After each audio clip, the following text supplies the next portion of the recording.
Изгиб гитары желтой ты обнимаешь нежно, струна осколком эха пронзит тугую высь, качнется купол неба, большой и звездно-снежный.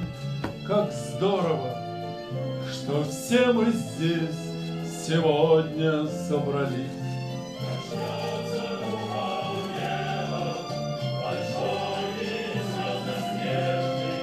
Как здорово, что все мы здесь сегодня собрались. Безусловно, работа эта интересная. В этой книге она несколько биографична. Здесь указан мой путь, фотографии интересных людей, высказывания.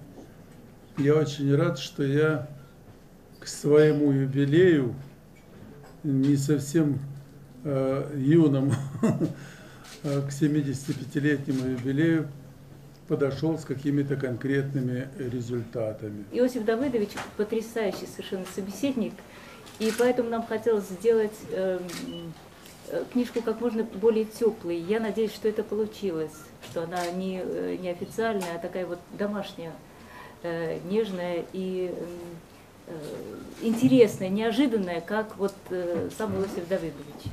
Ну, в общем, это такая книжка, которую, мне кажется, очень приятно взять, посмотреть. И тут самое главное, что тут кассеты самых лучших Иосифа Давыдовича комсомольских песен. И то, что вот такая подборка, это мне очень приятно, потому что, несмотря на то, что Иосиф Давыдович 75 лет, вот первый раз вышла такая современная книжка с его биографией, с хорошими очень фотографиями и, главное, с кассетой. И спасибо большое Александру и Любочке, супруге. Ну, спасибо. Мне кажется, очень милая книжка. В 40-х годах в Советском Союзе проводились олимпиады школьные.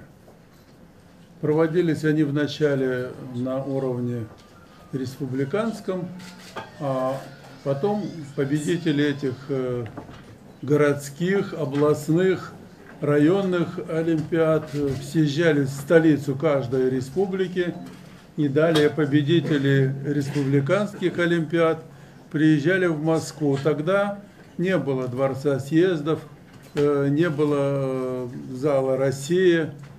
Тогда был Кремлевский театр. Вот когда входите в Кремль со стороны Спасской башни, то в первом же здании, на первом этаже, честно говоря, я даже не знаю, что сейчас там, но там был Кремлевский театр. И вот там в 1946 году я впервые, как победитель в школьной олимпиаде Украины, я сам с Донбасса, с Украины, вот, я выступал в этом Кремлевском театре с песней Матвея Блантера «Летят перелетные птицы». В ложе с правой стороны сидел политбюро, и сидел Иосиф Виссарионович Сталин. Вот. Мы, конечно, все дрожали. Дрожали и организаторы за кулисами. И нам велено было, так сказать, не дай бог, не то, чтобы подходить, но смотреть-то нежелательно в ту сторону. Но все равно мы смотрели. Ну как, мне было 9 лет, конечно, было любопытно. Но второй раз я опять стал победителем школьной олимпиады в 1948 году. И опять приехал, и опять в Кремлевский театр. То есть Сталин не успел соскучиться за 2 года? Да, и опять песня Блантера, только не «Пшеница золотая». Стеной стоит «Пшеница золотая». Вот. И так что я дважды выступал перед вождем, и когда я смотрел, мне казалось, что он добродушно улыбался в усы, и ему нравилось, так сказать, когда дети перед ним выступают и поют. Я это запомнил. Нас потом угостили после концерта. Но это была еще карточная система была, 46-47 год. Карточная система. но нас угостили сладкими пирожками и чаем после концерта. Вот. И потом нас устроили экскурсию по Москве, показали нам ВДНХ, выставку достижений, отвезли нас еще тогда в ЦПКО имени Горького, работали все аттракционы, и я впервые тогда узнал, что такое чертово колесо в ЦПКО имени Горького. Оно уже работало тогда в парке, сейчас его нет. И я ни о чем не жалею. Моя жена жалеет, что у нас мало детей. Она всегда меня упрекает и говорит, когда мы попадаем в многодетные семьи, она говорит, вот видишь, меньше б ездил на гастроли, и у нас было бы много детей. Но, в принципе, я ни о чем не... Я благодарен моим детям и Наташе, и Андрею, которые наградили нашу, так сказать, ну, если без кокетства, нашу старость, наградили большим богатством. Послал нам Господь Бог вот этих наших внучек, всех красавиц и 2 внуков. Так что мы живем, ну, знаете, я, к сожалению, всегда к моим коллегам, и не только коллегам, к моим друзьям, отношусь с большим сочувствием, у которых нет внуков, у которых нет детей.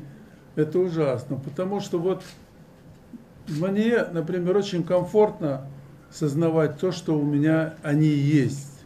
Даже то, что я их не очень часто вижу, их в основном видит бабушка, моя жена, и они соответствующим образом к ней относятся намного теплее, чем к дедушке.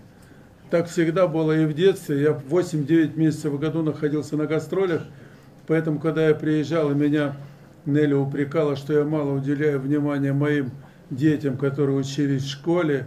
Я для них был, а я строгий был отец, я был для них папа-яга, а бабушка была самой доброй, так сказать, подругой.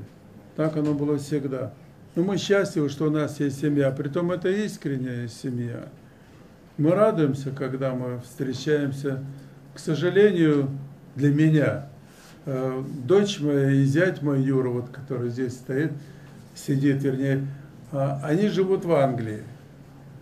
Но я ревниво слежу за тем, чтобы, не дай бог, они забыли русский язык.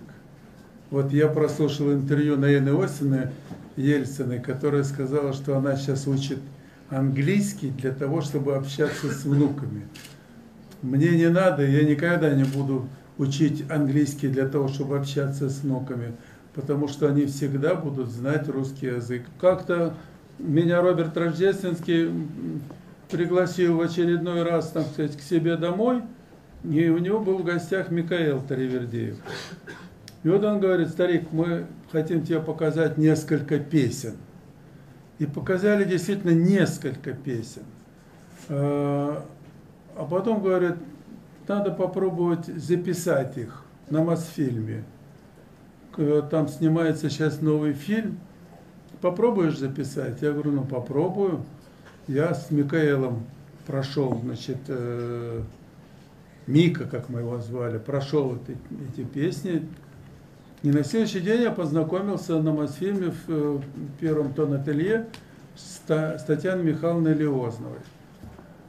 И вот началась моя борьба с Татьяной Михайловной. Она была очень строгой женщиной. Ну, во-первых, вспомните 17 мгновений весны, какой она собрала синклит из выдающихся актеров наших самых, собрала их в единый ансамбль актерский. И вот они, значит, играли разные роли, а она, передернув бровь, значит, в аппаратной говорила: не нужен мне Кобзон. Я говорю, пожалуйста, пожалуйста. Я встал, говорит, нет, сидите, мне нужен Штирлиц. Я говорю, где же я его возьму? Дайте ему кадры.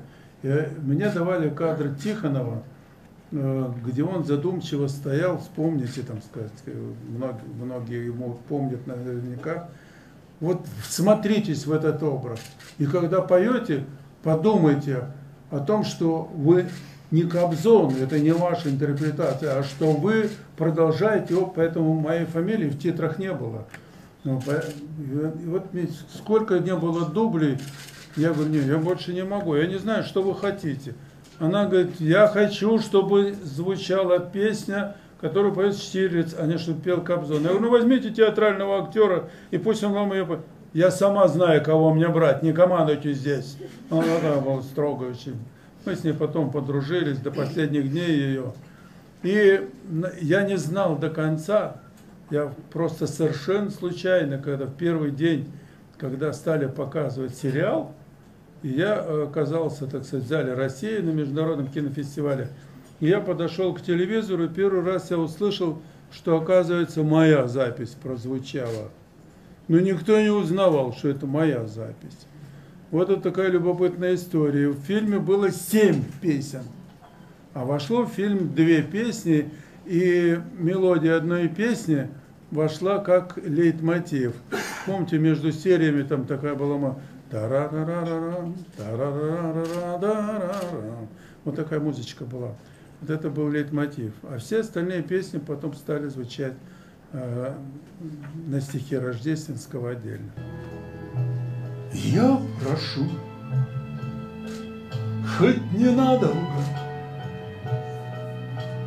грусть моя, ты покинь меня облаком, сизым облаком, ты полети к родному дому, отсюда к родному дому. Берег мой, покажись вдали, краешком тонкой линии. Берег мой, берег ласковый, ах, до тебя, родной, доплыть бы хотя когда-нибудь.